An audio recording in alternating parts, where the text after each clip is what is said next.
Hello student, Shrimati मौरी देवी तापड़िया कन्या महाविद्यालय की इस यूट्यूब चैनल पर आप सभी का फिर से स्वागत है। आज का जो अपना टॉपिक है वो है इनवेरिएंट पॉइंट यानी निश्चर बिंदु। अगर हिंदी में अपन इसको बोलना चाहे तो क्या बोलेंगे, निश्चर बिंदु।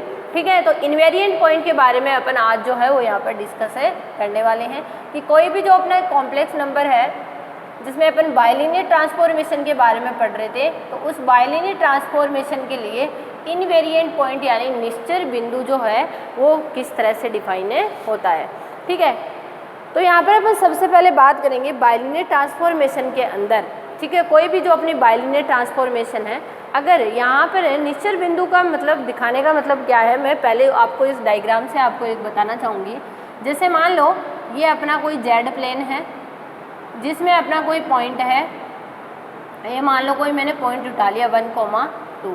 ठीक है, ये पॉइंट जो है वो डब्लू प्लेन के अंदर भी कहाँ पर मैप हो रहा है, 1,2 पर ही मैप हो रहा है। कहने का मतलब क्या है, जब अपन यहाँ पे मैपिंग देखते हैं, जब बाइलिनियर ट्रांसफॉर्मेशन की बात करते हैं, तो बाइलिनियर ट्रांसफॉर्मेशन के अंदर इनवेरिएंट को इस तरह से डिफाइन किया जाता है कि जब अपना जेड प्लेन के अंदर किसी जेड प्लेन का कोई पॉइंट लेते हैं और उसका डब्लू प्लेन के अंदर भी प्रतिबिंब वही मिल रहा हो जो क्या हो, जेड प्लेन के अंदर हो। जैसे यहाँ पर भी क्या था, 1,2 था और यहाँ पर भी क्या मिल गया अपने को, 1,2 ही अपने को यहाँ पे इमेज में मिल गया। तो इमेज का पॉइंट और जो अपना मेन पॉइंट था वो दोनों क्या हो गए, इक्वल हो गए। तो इस केस में अपन क्या बोलेंगे, इन दोनों में कोई चेंज नहीं हुआ, तो निश्चर बिंदु यानी इसमें कोई बदलाव नहीं हुआ। तो ये ऐसे पॉइंट्स अपने क्या कहलाते हैं, निश्चर बिंदु कहलाते हैं। अगर इनकी नॉर्मली अपन डेफिनेशन की बात करें तो डेफिनेशन जो है वो किस तरह से बताई जाती है कि डेफिनेशन बताई जाती है कि जब अपन किसी द्विरेखिक रूपांतरण के द्वारा, ठीक है, द्विरेखिक रूपांतरण के द्वारा जेड प्लेन के अंदर ऐसे कह सकते हैं कि जिन बिंदुओं का प्रतिबिंब जो होता है वो उनके खुद के क्या हो, संपाती। संपाती से मतलब तो समझ गए होंगे, संपाती यानी एक दूसरे के ऊपर होना। ठीक है, यानी ये जिस तरह का बिंदु है वो ही इस तरह का बिंदु अपने को यहाँ पे मिल रहा हो, तो अपन उसको क्या बोलेंगे, निश्चर बिंदु बोलेंगे। तो यहाँ पे लिखेंगे किसी द्विरेखिक रूपांतरण में, द्विरेखिक रूपांतरण में जिन बिंदुओं का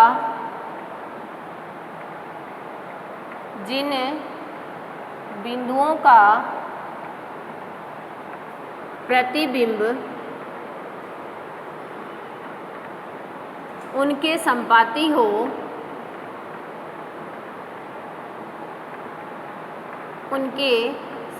हो, तो वे बिंदु निश्चर बिंदु कहलाता है। यानी इनकी इमेज जो है वो इनके खुद के बराबर होगी। यानी अगर मैं नॉर्मली सिंपल अगर इसको बताना चाहूँ तो कैसे बताऊँगी, W = Z। मतलब जो W है वो किसके बराबर, इमेज क्या होती है, अगर अपन Z की इमेज देखें W प्लेन में तो क्या होती है, W होती है। तो W अगर Z के बराबर हो जाए, दोनों एक दूसरे के क्या हो जाए, कॉनिक्सॉइड हो जाए, दोनों एक दूसरे के कोइंसाइड हो जाए, संपाती हो जाए, तो उस कंडीशन में अपन उसको क्या बोलते हैं कि वो अपना कैसा है, निश्चर बिंदु कहलाता है। तो वही चीज़ यहाँ पर अपनी जो लागू है, W जो है अगर Z के इक्वल हो गया तो वो क्या हो जाएगा, निश्चर बिंदु कहलाएगा। अब अपन इसको एग्जाम्पल से समझेंगे कि कोई भी जो अपना बाइलिनियर ट्रांसफॉर्मेशन गिवन होती है उसके लिए अपन जो निश्चर बिंदु होते हैं वो किस तरह से फाइंड आउट कर सकते हैं। ठीक है, तो देखो अपन एग्जाम्पल की हेल्प से समझते हैं इसको। निश्चर बिंदु बहुत ही इजी टॉपिक है और इम्पोर्टेंट भी है, तो आप इसको ध्यान से समझिएगा।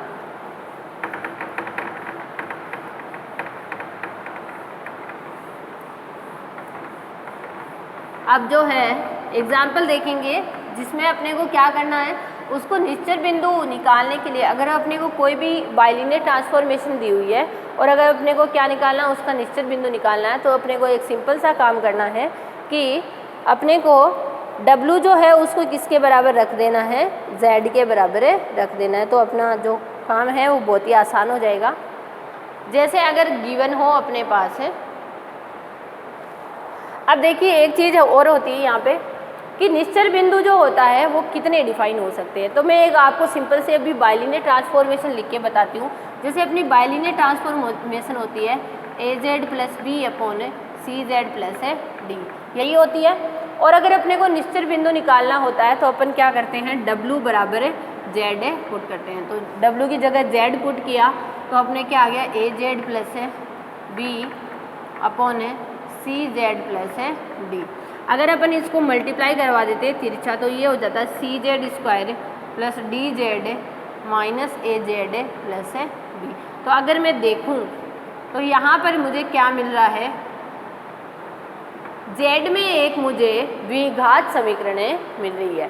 तो यहाँ पर Z में मेरी एक द्विघात समीकरण मिल रही है। इसका मतलब यहाँ पर मेरे निश्चल बिंदु जो है वो अधिकतम कितने बिंदु फाइंड आउट हो सकते हैं, 2। यहाँ पर अगर अपन देखें ये अपनी एक द्विघात समीकरण बन रही है तो द्विघात समीकरण के कितने मूल हो सकते हैं, 2 ही मूल हो सकते हैं। तो इस कंडीशन में अगर अपन देखें तो अपना जो निश्चल बिंदु होते हैं उनकी संख्या कितनी हो सकती है, अपनी 2 हो सकती है, कभी कभी 1 भी हो जाती है, लेकिन अधिकतम जो है अपने निश्चल बिंदुओं की संख्या वो कितनी हो सकती है, 2 डिफाइन हो सकती है। तो इस चीज़ को भी आप यहाँ पर ध्यान में रखिएगा।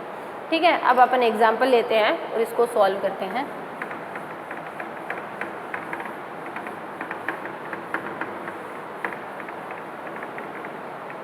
अब देखो एग्जाम्पल जो है वो अपना कुछ इस तरह से गिवन है, W equals to 3Z minus 4 upon Z minus 1। ठीक है, ये अपना कोई एग्जाम्पल जो है वो अपने पास में गिवन है, जिसका अपने को क्या निकालना है, निश्चल बिंदु भी निकालना है और उस निश्चल बिंदु की समीकरण यानी रूपांतरण भी अपने को यहाँ पे निकालना है, सामान्य रूप भी निकालना है। ठीक है, तो देखिए अपने पास निश्चल बिंदु निकालने के लिए कंडीशन होती है W इक्वल टू Z। तो पुट कर दीजिए Z equal 3Z minus 4 upon Z minus 1।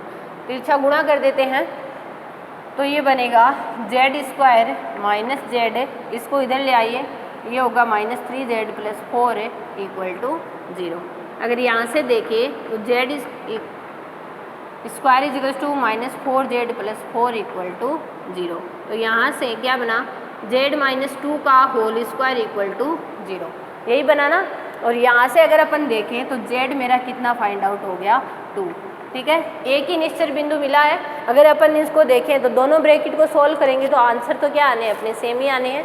तो अपने पास कितना आ गया, Z इक्वल टू 2 जो है वो अपना इसका आंसर आ गया। मतलब ये Z इक्वल टू 2 क्या कहलाएगा, यहाँ पे निश्चल बिंदु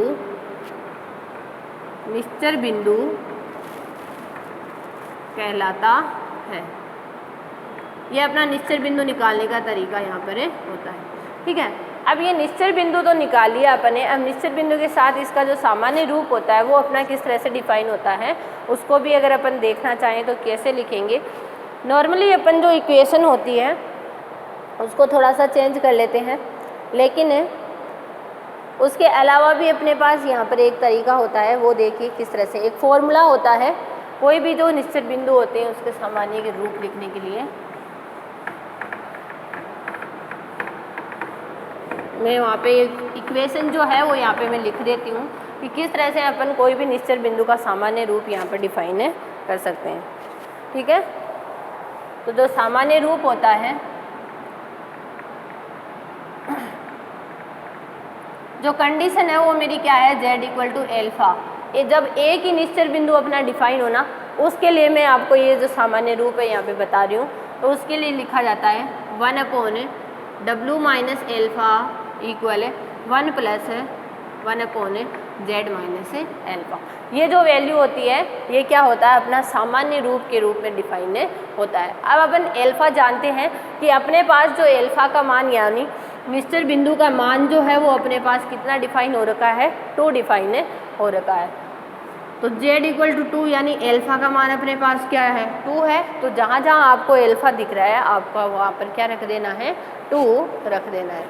तो यहाँ पे अपन 2 रख देते हैं। तो देखिए अपने पास क्या फाइंड आउट हो जाएगा, अपने पास आएगा 1 upon W minus 2 equals to 1 plus 1 upon Z minus 2, ये आया। अब इसको थोड़ा सा अगर अपन सॉल्व कर लेते हैं, Z माइनस 2 को अपन यहाँ पे LCM ले लें तो Z minus 2 Z minus two plus है 1, तो यहाँ पे बना जेड माइनस 1 अपॉन है जेड माइनस है 2।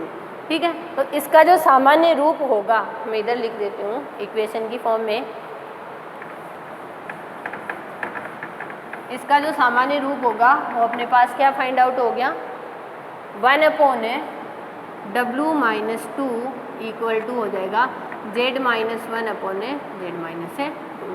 ये क्या हो जाएगा, इसका सामान्य रूप जो है वो डिफाइन हो जाएगा। इस तरह से अपन कोई भी यहाँ पे निश्चित बिंदु जितने भी अभी मैंने जो आपको फॉर्मूला बताया वो एक निश्चित बिंदु के लिए होता है, 2 के लिए भी होता है, लेकिन ये अपना मोस्टली जो है वो एक निश्चित बिंदु के लिए ही डिफाइन किया जाता है सामान्य रूप को। तो उसके लिए मैंने आपको यहाँ पर जो फॉर्मूला है उसको यहाँ पे इजीली जो है वो अपन डिफाइन करके आंसर को फाइंड आउट कर सकते हैं। सबसे पहले निश्चित बिंदु निकालना होता है और फिर निश्चित बिंदु को इक्वेशन में रख के अपने को इस तरह से आंसर फाइंड आउट करना होता है। तो स्टूडेंट ये था अपना आज का वीडियो जिसमें अपन ने इन्वेरिएंट पॉइंट यानी निश्चित बिंदु को डिस्कस किया है। आई होप आपको ये समझ में आया होगा। आप इस वीडियो को ध्यान से देखना और कुछ भी नहीं समझ में आता तो मेरे साथ शेयर करना। Thank you so much.